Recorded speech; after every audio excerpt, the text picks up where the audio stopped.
আসসালামু আলাইকুম বন্ধুরা, আশা করি সবাই ভালো আছেন। বন্ধুরা, আমিও ভালো আছি। আমি গত কিছুদিন যাবৎ ভাবতেছি আমার এই শশা গাছগুলো নিয়ে একটা ভিডিও দিব আপনাদের সামনে।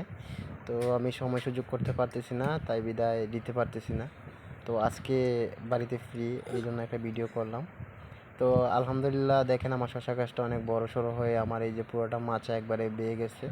তারপরে দেখেন শশা মানে পুরো গাছটার মধ্যে শশা নাই, একটা মাত্র শশা ধরছে। আর এই শশাগুলো দেখেন অনেকটা অনেক পুষ্টপাষ্ট একবারে পরিপূর্ণ একটা শশা।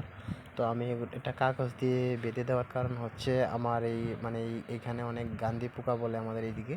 এই গান্ধি পোকা এইগুলোর মধ্যে বইসে এগুলোর মধ্যে বিষ দিয়ে দেয়, আর এই শশাগুলো নষ্ট হয়ে যায়, পচে। আর দেখেন আমার এই শশা গাছগুলোর সাথে একটা কেরেলা গাছ হয়েছিল। দেখেন কত সুন্দর সুন্দর দুইটা কেরেলা ধরছে। অবশ্যই পুরো গাছটার মধ্যেই শুধু কেরেলার ফুল আর ফল।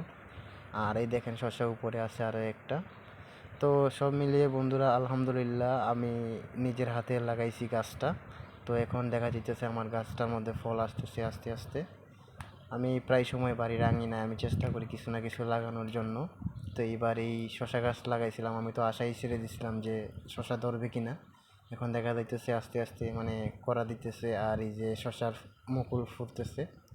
তো সবাই আমার এই ভিডিওটা শেয়ার করে দিবেন, অন্যকে দেখার সুযোগ করে দিবেন। দেখেন এই গাছটা একেবারে নারিকেল গাছের একেবারে উপরে উঠে গেছে। তো এটা জানি না এটা শেষ ঠিকানা কোন জায়গায়।